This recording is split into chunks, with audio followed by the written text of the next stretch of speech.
We're going to look at Mozart's Symphony No. 36 in C, the Linz. I'd like to introduce our two pianists, first of all. That's Jeremy Cook and Sam Hansen. So we'll start, first of all, with the Adagio, going into just a few bars of the Allegro. We'll play it through and then have a look at the gestures involved to get the musical result that we want to achieve. Here we go.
So let's have a look at the first few bars, first of all.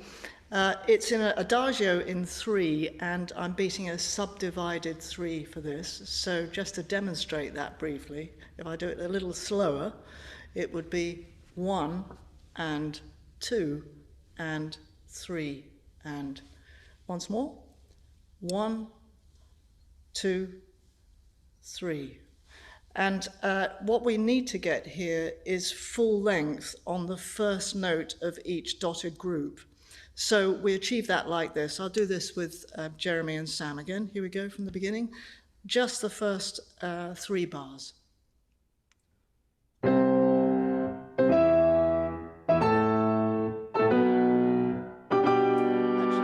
Let's stop there. So we need to cling to the first one of each and then slightly delay the subdivision. Let's do that once more.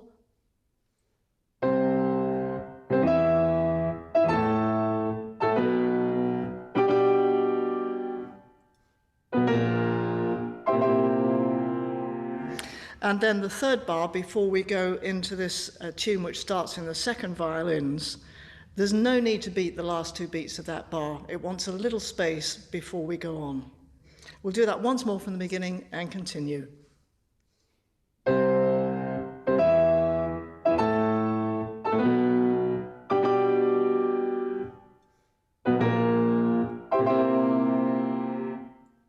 Now this wants to sing. And sing here. And a little more.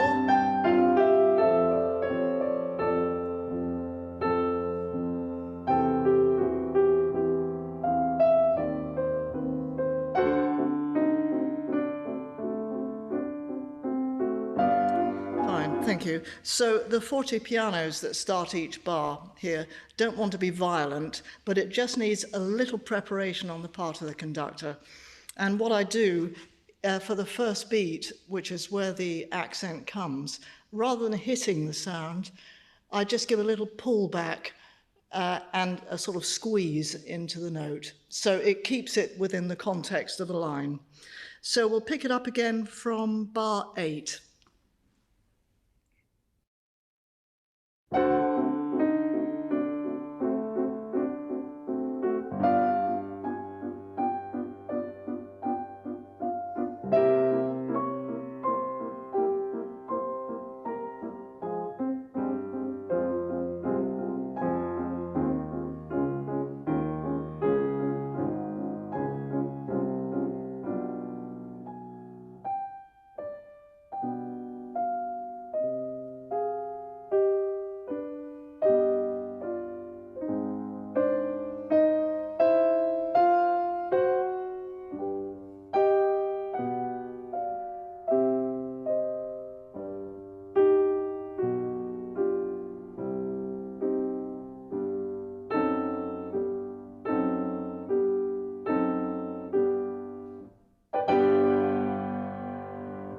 let's look briefly at the forte piano accents 4 bars before the double bar, 4 bars before the allegro spiritoso. So this bar starts with a subito piano with a crescendo in the bar before. So we need to let that crescendo fulfill itself right to the end of the bar, and then just don't quite let the beat down at the beginning of the next bar, and then a very quick pickup for the forte piano on the second quaver. Quite a lot for the conductor to do in a short space of time. So if we take it now 5 bars before the allegro spiritoso.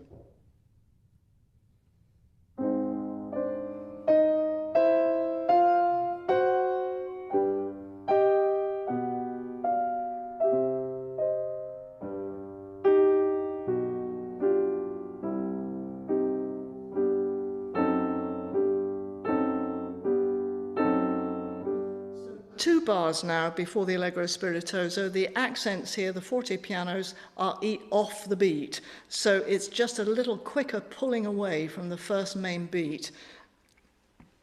Once more, 2 bars before allegro spiritoso now.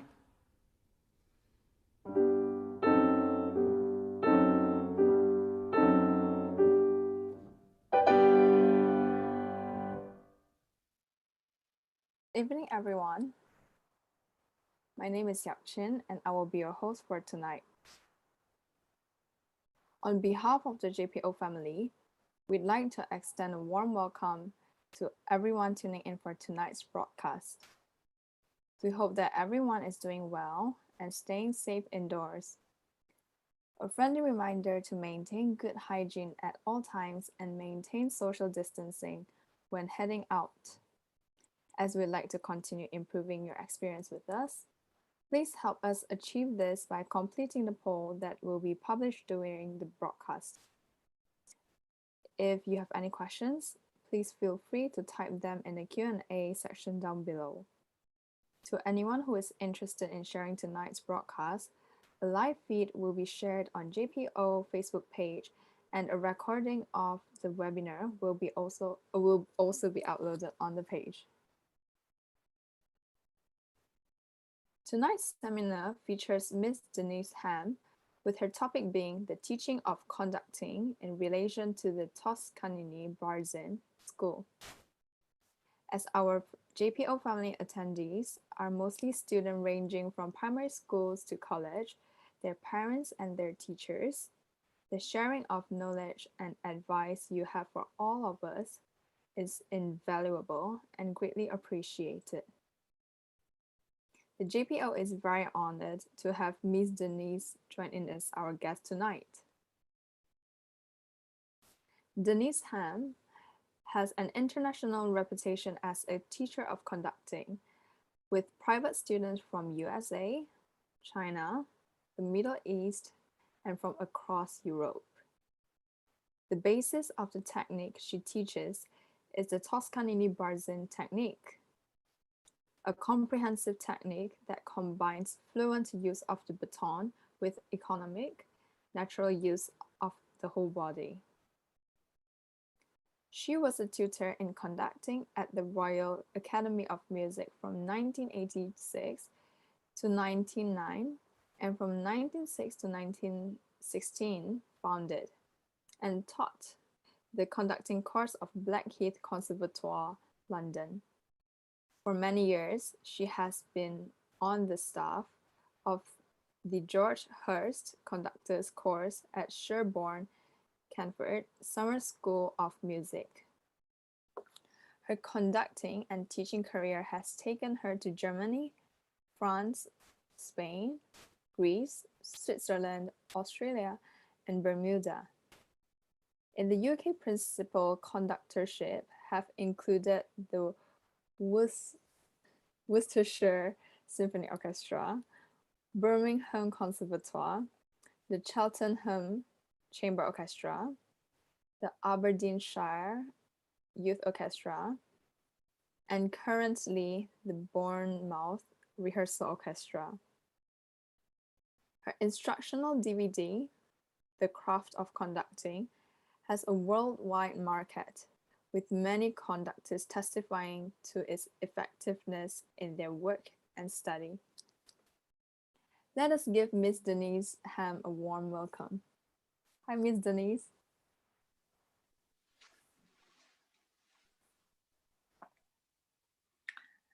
Hello.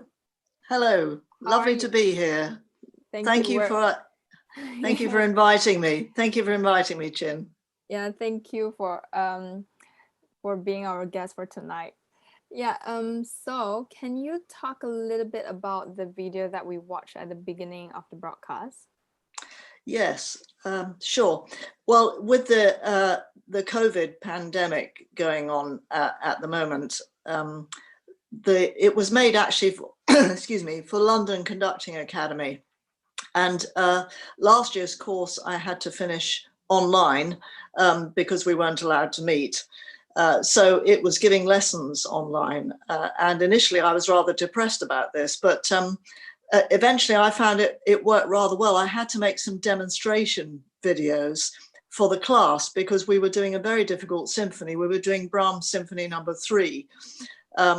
So I thought I'd make some demonstration videos about the piece. It was made much more difficult because I wasn't allowed to have a pianist. So I actually had to sing everything and conduct it myself, which was quite an exercise, but it was quite useful. And then that was followed up by online lessons given to individuals. But we are now allowed to meet in person. And I'm told I need to speak a little bit louder, so let's just see if that's going to help. Is that any better? Yes, it is. Yeah, okay, Yeah. good. So we were allowed to start in person, but the online demonstration video went quite well. So my boss at London Conducting Academy, Ed Scolding, asked if I could make another demonstration video, which fortunately we could do with pianists. So I did that. The Mozart Symphony is on our repertoire this year. So this video has a double purpose, really, and obviously you've only seen a short extract from it. Mm-hmm. But the double purpose is to show the class how the music goes, what the musical points are that we're looking for, and to show them how they can get this across via gesture using their baton and their left hand, and of course their eyes and body, and how we can achieve those musical results to communicate that to an orchestra. So that's what that was. It's a sort of pre-study thing for them, but also we have an online course as a backup in case we're suddenly shut down again. So that was also a sort of fallback if that happened. Okay. So why is it important for the conductor to have a technique?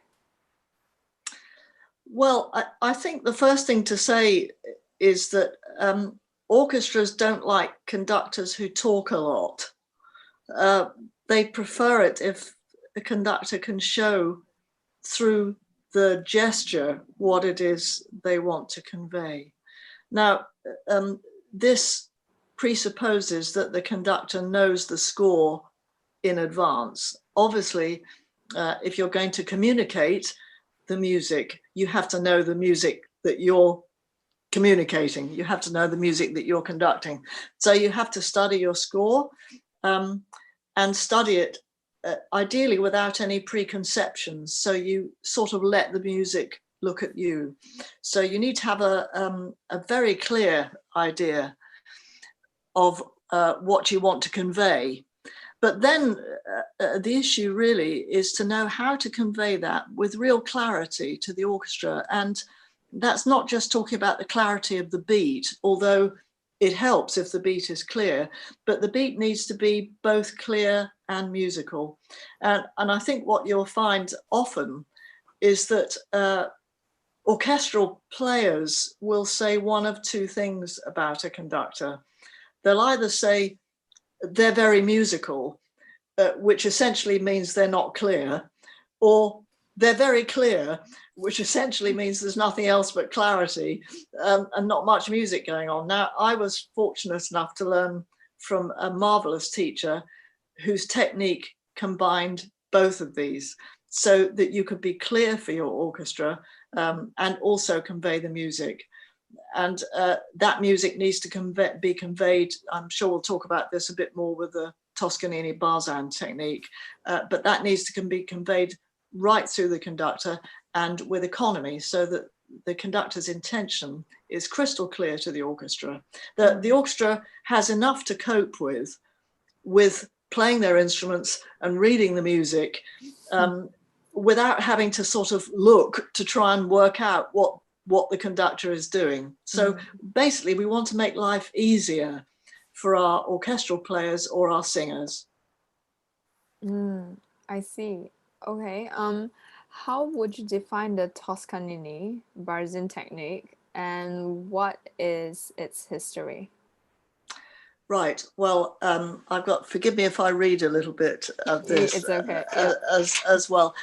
So Toscanini, I'm sure lots of your orchestra and people who are watching this video will have heard of. Very, very famous Italian conductor who lived from 1865 to 1957.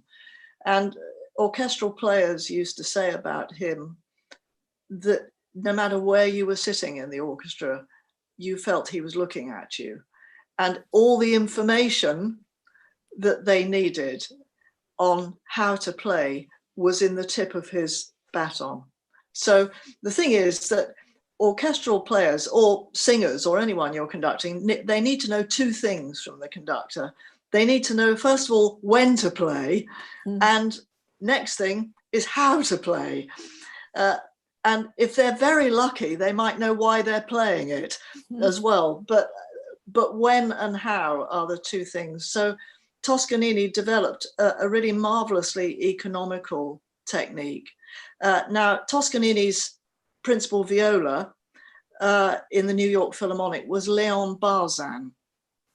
And what Barzin did from his vantage point at the front of the viola section was to observe what Toscanini did, and really observe and analyze it, and teach this technique to a whole generation of conductors in America. And my teacher was one of those conductors, and he learned it very well. And then he taught it to a generation of conductors in this country, in the UK. And I was fortunate enough to be one of those. So it's quite a recognizable technique, actually. I had if you'll forgive an anecdote, I had a very interesting experience at summer school many years ago with someone in the class who was from America. And I was taking the class, I was deputizing for a colleague. And he came up to me at the end of the session and said, "You studied with Barzin. I haven't seen that technique for years," because he happened to know Barzin. Because Barzin was a viola player and so was this man. And I said, "I've never studied with Barzin. I've never seen Barzin." But I had studied with someone who studied with Barzin. So there aren't many schools of conducting technique that are recognizable, but this is one of them. And if you like, I can tell you what Barzin said about the conducting technique. Would that be interesting? Tell me if I'm going on too long. No, it's fine. Yeah, I think you should tell. Yeah. Okay. So what Barzin said is that coordination means absolute control from the tip of the toe to the very end of the baton, so that no action on any part of the conductor, on any part of the body, confuses the musical message that you're trying to put across. And a definite sign of a conductor's lack of coordination is the need to explain everything through speech rather than to show it through the baton. And he said there's no question that you need to speak sometimes. Mm-hmm. But if you talk to your violin all day, it won't play the passage for you. You must create the sound and the precision and the interpretation. And so it is with the baton. It saves a great deal of time. The average orchestral musician is a sensitive human being who reacts to the slightest motion, even that of a muscle, if it is intended to convey a musical message. And his use of the baton was sometimes referred to as the singing stick. So that a baton is not just something that you hold, that you pick up and hold, but it's something that you really use. And I know a lot of your members are string players, and so they will know what it is to use their bow as an instrument. And that, of course, is where the baton comes from. And so it is using your baton with the same sensitivity as a good string player uses their bow. That's what's behind it. I see. Okay. Okay. So how did you come to learn this? Same way Barzin did, by watching. Okay. So yes, I mean, I was, excuse me, I'll just get a few notes here. When I was a kid, I used to go to all the symphony concerts in my local town, which is where I live now, in Bournemouth. And I watched the conductors, and their principal conductor died very suddenly, and a conductor called George Hurst took over all their concerts. And immediately I noticed, first of all, that he looked like what the music sounded like. And the orchestra sounded different when he was conducting from when other people conducted. So I began to think, why is this? And almost unconsciously, I started to absorb what he was doing, the way he was holding the baton, the way he was using his body, the economy of gesture, the lack of hitting the orchestra, but rather releasing them. So the sound quality was always good. And I found that I absorbed this to quite a high degree, so that when I started conducting, when I first went to study with George Hurst at Canford Summer School of Music, I already had quite a lot of what he was teaching, because I'd observed. Now, I had a lot to learn because I was very young and loved music and was very enthusiastic. So as well as being able to hold the baton and everything, I hadn't yet learned how to link it with my breathing so that it became an organic part of me. And I hadn't yet learned how, when I got very excited, not to throw myself around on the rostrum. So I got a lot of things shouted at me at the same time. He was a very strict teacher, but eventually you imbibe all this. And of course, as you go on conducting, you learn a lot by experience, and you learn to get the feel of the orchestra and what works and how to listen to them. Really, most important thing, how to listen to your orchestra and how to accompany them and how to just quieten yourself down so you're not at them all the time, but that you're really taking in what they're giving you. I see.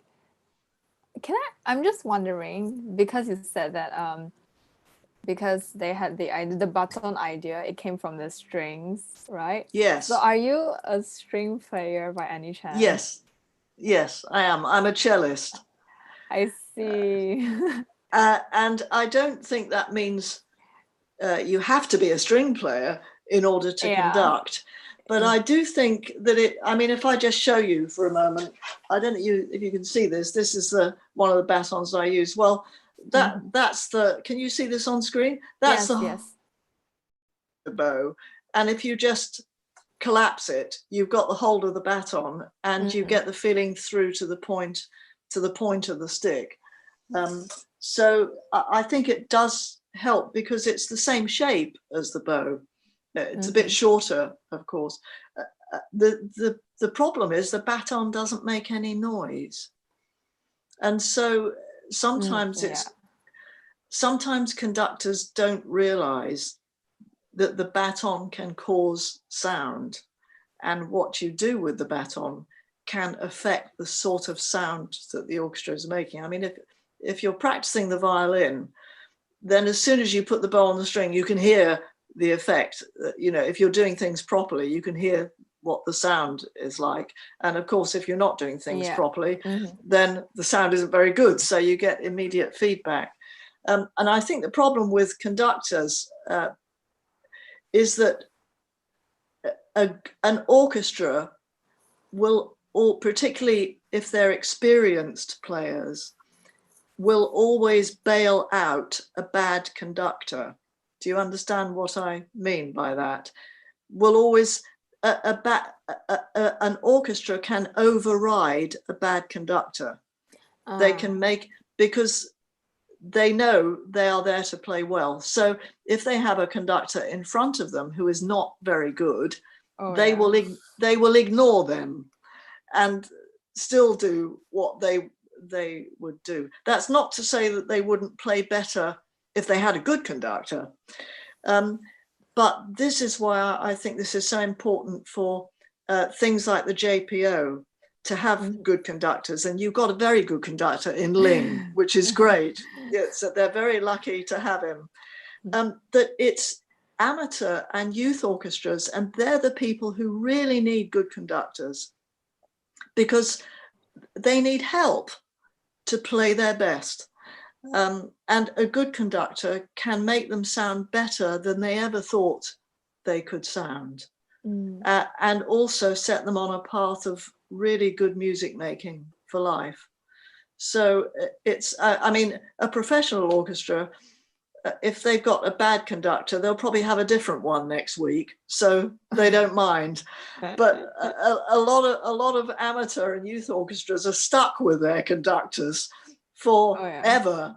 And so this is a particular burden that I have of teaching conductors, and particularly teaching those people who have to conduct or are conducting young people, because it's those people who really need a fine conductor in front of them.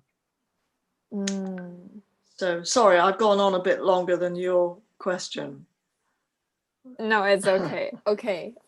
Just a reminder to the audience, please don't forget to type in any questions if you on the Q&A section if you do have any questions. Okay, so move on. What has been your experience of putting this into practice in rehearsals and concerts? Well, I think the most important thing is that it makes your rehearsals more efficient. That's the first thing. Your rehearsals become much more efficient if you can show what you want with the stick and with what you're doing with your body.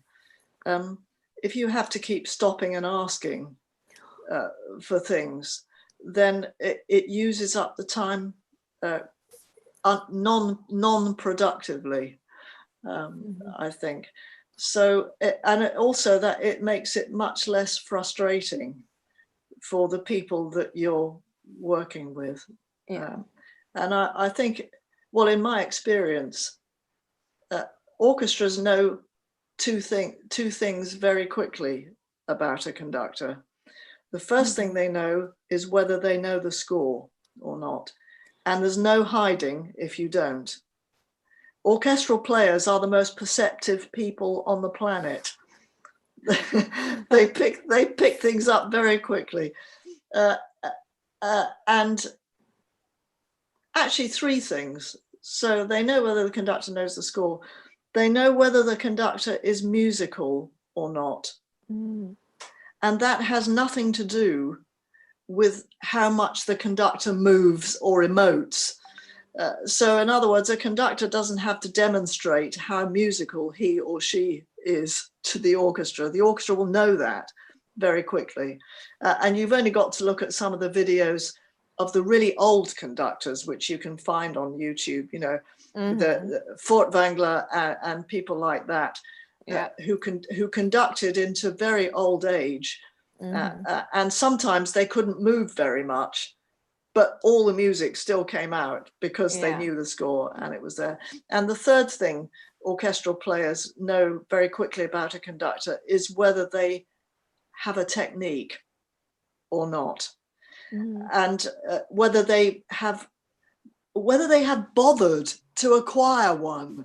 I think that's the thing. You know, my teacher always used to say, well, there you are surrounded by all these musicians who practice and they learn how to, and it doesn't matter how old they are, they can be 5 or 50, but they practice their instruments so that they can play as best they can at rehearsal.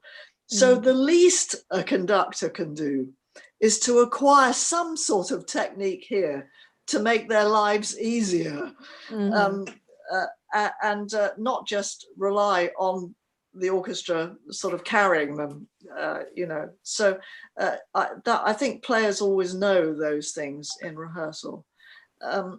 You know, there are only 2 things that matter when you conduct. The first thing is the music, and the second thing is the people who play it.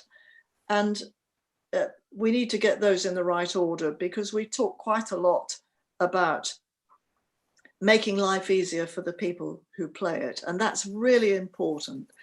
But the music is the thing that comes first. And your technique is there to serve the music. That is the most important thing. If you want to think of it in religious terms, God comes first, people come next. So the music is what we're there to serve. And it's a wonderful thing, but if it's right for the music, if what you're doing is right for the music, it will be right for the playing as well. So it ends up helping the players as well. And the thing about this particular technique is that it enables you to convey the music truthfully. And in concerts, and this is most important, that it means you can be spontaneous, that your technique is so free that you can do something a little differently in performance from what you've done in rehearsal. And you will still carry the orchestra with you because they feel they're in safe hands. And also if something happens to go wrong in performance, as we've all experienced, it means that if you're free and fluent in your technique, then you can probably rescue it without having to say anything and stop. Oh, yeah. Yeah. Okay.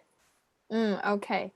Next, where is it taught and how can it be acquired if not possible to attend the courses? Good question. I don't know. Well, Ling has learned this technique for a start, so you've got some of it where you are in Malaysia, which is great. And you know, the people who, the place I learned it was at what was Canford Summer School of Music, and is now Sherborne Summer School of Music, and that's the George Hurst Conductors course. That was my teacher. And the course is now taught by people who were his pupils. So it's a marvelous conductor from South America called Rodolfo Saglimbeni. He teaches in Venezuela. And my colleague Robert Houlihan teaches in Ireland. And my other colleagues teach here in this country. So to get to Sherborne Summer School of Music is the best thing you can do.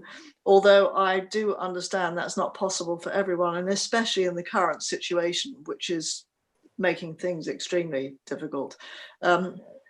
I founded London Conducting Academy because it's my great duty and pleasure to pass this on. And I've just had a message on the screen, Kevin Field, of course, as well. And sorry, Kevin, for not mentioning you. Things go out of my head. Marvelous conductor that you have there. So it's great that this technique actually is spread all over the world if you look for it. So I founded London Conducting Academy to try to pass this on. And I think all of George's pupils would say the same thing. And I'm certain Kevin would say the same thing, that we have a sort of evangelical zeal to pass on what we've learned. That's the thing. You want to if you have something really valuable, then you consider it your duty to pass this on to people. And so, yes, the people that I've mentioned, Sherborne Summer School of Music, London Conducting Academy. I run an annual course in Wimborne. Whether that will happen next year, I don't know. Depends on the virus. And of course, a lot of us are doing online teaching now. So, you know, private lessons. So just by any means you can, if you search it out, I'm sure you'll find it. Yeah. That's great. Okay, last question. So what is your view or any advice for JPO on what they are doing, like normal orchestra activities, teaching outreach, music exam board, and this broadcast program? Yeah. Well, first of all, I must say, from looking at your program on your website, I think it's absolutely fantastic. And I think, you know, I'm sure that all my colleagues would agree with me that as musicians, working with young people is about the most important thing we do, because we're setting them on a path for life. And it's marvelous to see the diversity of music making that you have with JPO. I mean, you've got string groups, wind groups, choirs, opera, and most important of all, chamber music. I think it's wonderful to see the chamber music program that you have going on. And I did notice that on all the activities that you showed, the commitment of the young people, and well, not just young people, but everyone involved, was so obvious. It's absolutely terrific to see that commitment, and with such large numbers. I think it's absolutely great. I think it's very good that you've got an examination board, because that helps to give people goals along the way. My advice would be to play much more music than you have to play for your exam. So play and listen to as much music as you can, outside what you actually have to study. My wonderful colleague Rodolfo, his advice to the class is always be curious. Be curious about music. You want to play and listen to as much music as you can, and to take advantage of everything that JPO has to offer you. I think it's a terrific initiative. Yes, thank you very much. Okay, so now let's move on to the Q&A section. Okay, so from Anonymous, okay, besides the Toscanini Barzin technique, are there any other more prominent school of conducting? What are the main differences between all these schools? That's a good question. I think when it comes to conducting, there are lots of different styles, but not many schools. If you talk about the violin or the piano, there are various schools of playing. And of course, the technique when it comes to an instrument is largely governed by the instrument itself. I mean, there's only a certain amount you can do with a violin here and a bow here, you know. But unfortunately, as conductors, we have no parameters. Ostensibly, you know, we can do what we like Yeah. Yeah. So it's harder, I think, to codify a technique. And the only ones I know of, there, Ilya Musin in Russia, he's dead now, but there's a school, he taught a school of conducting there, which relies very much on the use of the wrist and again on the use of the baton as an instrument. I went to look at some of his classes when I was in St. Petersburg, and he was just a marvelous teacher. In this country, there is Adrian Bolt taught a particular sort of technique. It was rather different from, I don't have the right baton, but instead of holding the baton like this, it's like this, and a very long stick. But the principle is the same, that you have to control the tip of the baton, and you need a very flexible wrist.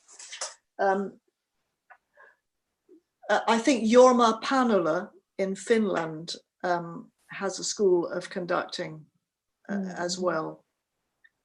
But I, of course, one can only teach the technique one has learned.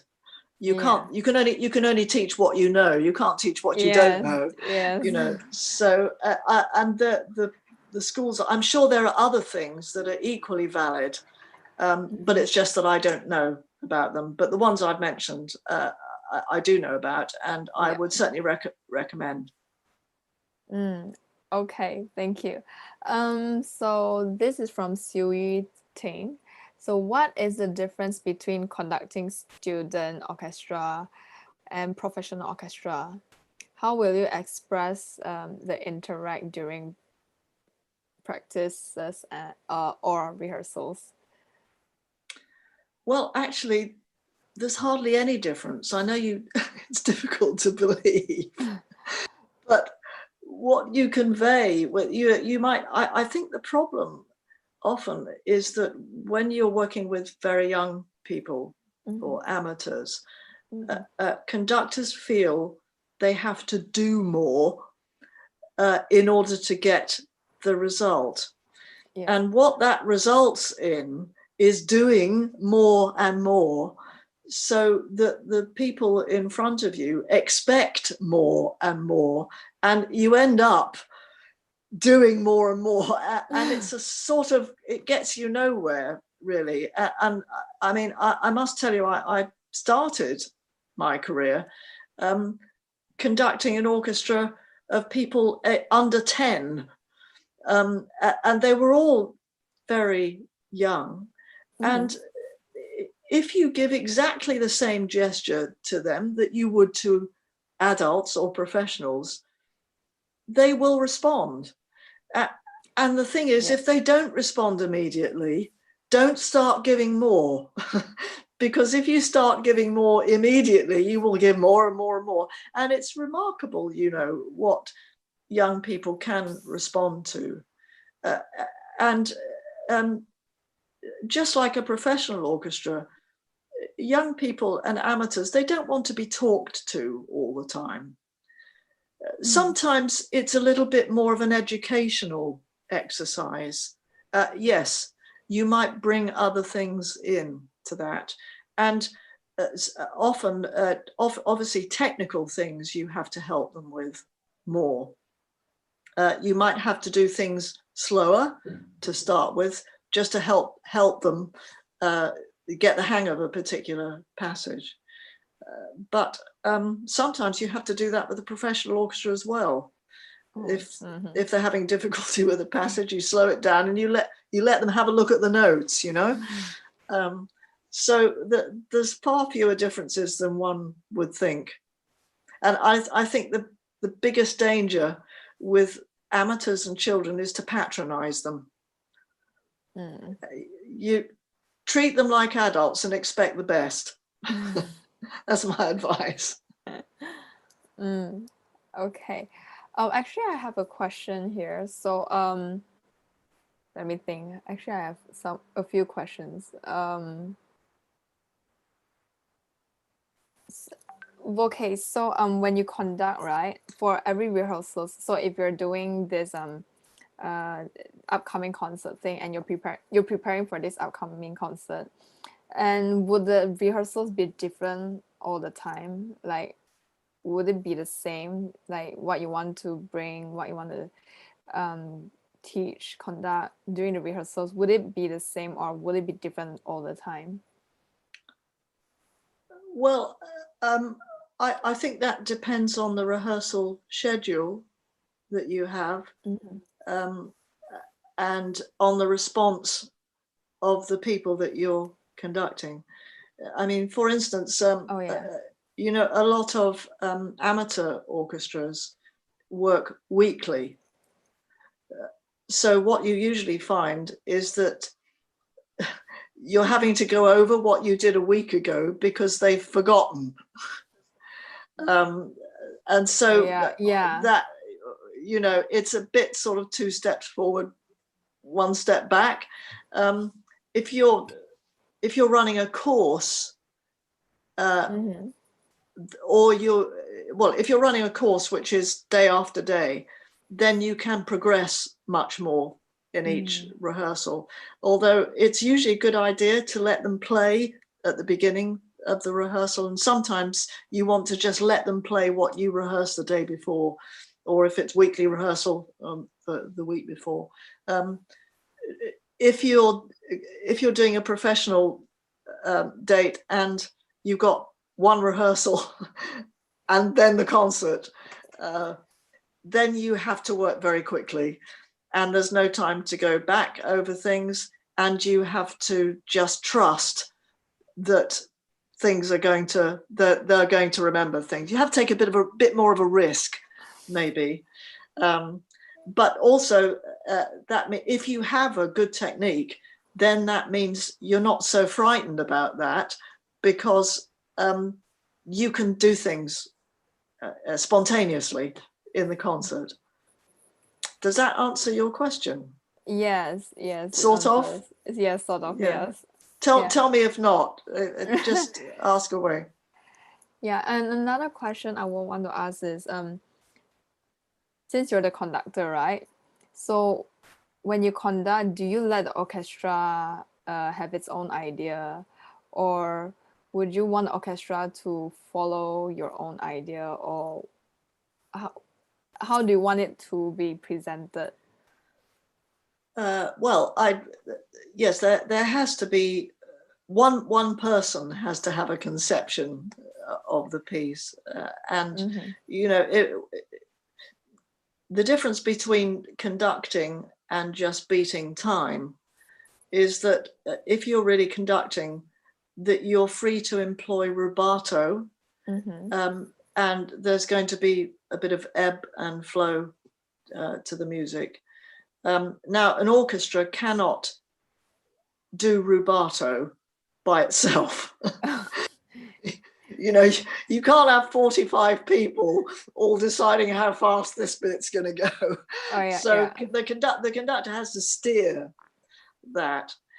But when it comes to woodwind solos, quite often the conductor, within the general parameters of your conception of the piece, the conductor will allow the player to have their own interpretation of that, because your wind players are essentially soloists. Yeah. So you want to give them enough freedom that they feel they can really make their contribution to the playing. So it's a sort of mixture of the two. When it comes to your leader, if you have a good leader and a very experienced leader, then sometimes he or she might say something to you, say something to the conductor. You know, could we take this a little slower, please? Or I think we're getting bogged down here. The leader is there to speak for the strings specifically. I mean, obviously for the whole orchestra. So you do need to listen to your leader. So it is a sort of collaborative exercise. It isn't just I'm here and you do what I say. You want to listen to your players and work with them. Mm, I see. Okay. Okay, next question. Hi Denise, could you give us some examples of those renowned maestros who are using the Toscanini Barzin technique? Ooh. Difficult. Known maestros who are using it. Well, the thing is that it's very good if you have this technique. There are lots of maestros out there who don't use this technique, but who are very fine musicians. I mean, you know, people like Simon Rattle and if you go back to some of the old conductors, Giulini, and you'll see a different technique going on there. But I mean, apart from my colleagues and the people that we've spoken about, off the top of my head, I'm just trying to think of people. Were quite a lot of people in America who use this, but I'm afraid I can't bring them to mind at the moment. I think more important than the precise technique are the principles behind it, and as to whether a conductor is really working through the baton or not. And I think if you watch conductors, you'll see whether they really are working through the stick or not. I think one of the things to watch out for is what's being called focal point conducting, by which I mean that I don't know if you can see this in the screen. If I just use a pencil, that the point of the baton comes within your center, so your eyes and your baton are working together. And that is an essential part of the Toscanini Barzin technique. Quite a lot of conductors, and I mean a lot of professional conductors, I'm not saying they're not good conductors, they get good results, but they're holding the baton out here somewhere. So it's not really, it's the connection between the point of the baton and the eyes. If I can find out which of the conductors around who are using this technique on the world stage, I'll drop a line to Ling and he can tell everybody else. Okay. Sorry, that's not very helpful. Maybe some other people can come up with some things for that. Yeah. Okay, another question. Hello, may I know how to choose the right baton, as there are many types and length of the stick? Is a bit like choosing the right magic wand for Harry Potter. Yes, that's a very good question. So here we go again.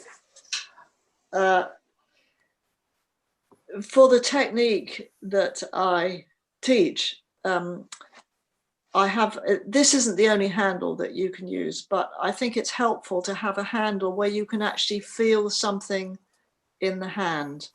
And also it makes it less likely that you'll drop it if you can feel something here. Yeah. And also I think it helps to give the feeling, if you have something of substance in your hand, it helps to give you the feeling that you're using an instrument and not just a stick that you wag, but that you have an instrument in your hand. Like the bow, it's important that the balance point is in the right place. So the balance point on this baton, I don't know if you can see that, is that clear? Is just beyond the handle. And what you don't want to do is to cover the balance point, because if you do, there is no weight in the baton. So you want to feel there is a bit of weight in the stick itself, so that you've got something you can actually use. If you're the length of the baton should be, you probably won't be able to see this, but if I crook that in my elbow there, it should be about the length of your forearm, from the elbow to the tip of your longest finger, so that it becomes an extension of your arm, an extension of your forearm. So it doesn't want to be too long, otherwise it looks a bit out of proportion. But the fact that the fashion nowadays for conductors is to use very, very short sticks. The most, you'll probably know one conductor who uses a toothpick. I won't mention his name. But it doesn't have, if you want to feel that the baton is an instrument, a very, very short stick doesn't help because you've got nothing there. So you want something that's going to give you a feeling of some weight and connection with making sound. Yeah. So it wants to have a bit of weight. It wants to have a decent handle that you can hold. Okay, I hope that answers. If not, ask me again and I'll try and be a bit more specific. Yeah. Okay. The last question. Okay, I noticed that some orchestras play on and some after the beat. Oh yeah. Would you care to explain why is that? Well, a lot of it is where they are in the world. German orchestras always play after the beat. Yeah. Or who their chief conductor has been. And where they expect the sound. So if I have an orchestra, I expect them to play to the point of the beat, not after it. Oh, yeah. And if they play after it, then I will ask them, please, could you play to the point of the beat? Because they might be accustomed to playing after it. Yeah. So I will ask them, please, could you play to the point of the beat? Otherwise, I don't know what happens with syncopation. What happens in syncopation? I don't know. I mean, there are lots of really good orchestras who play after the beat, and you can adjust to that. It makes me feel quite uncomfortable if orchestras play after the beat. So yeah. So I prefer to know that the sound is going to happen there when I put the stick down. And I think a conductor does have a right to ask for that. Oh yeah. Yeah, okay. That will be the end of the Q&A section. So we have come to the end of our broadcast program. On behalf of JPO, we would like to thank you for dedicating your time and energy into this interview despite of the pandemic that is happening right now. We would also like to thank everyone who has attended and support this program. You guys have been great. I hope everyone got the answers you wanted. Okay, so this broadcast will be on every Wednesday and Sunday night at the same time until further notice. And now I will end with prayer. Please pray in whatever faith you believe in for the COVID-19. Dear Lord, thank you for giving us the opportunity to come together, continue running this program at a moment like this. I want to pray for the nurse and the doctors from around the world who has been constantly treating patients with COVID-19, and I hope people who diagnosed with COVID-19 will get better soon. Lastly, I pray for our safety and health, and may the future there be peace within. In Jesus' name I pray. Amen. Amen. Yeah. Okay. Thank you, everyone. Have a great night. I hope this program is a very great program for you guys. See you next time then. And thank you, Miss Denise. We're very Pleasure. glad to have you here. Yeah.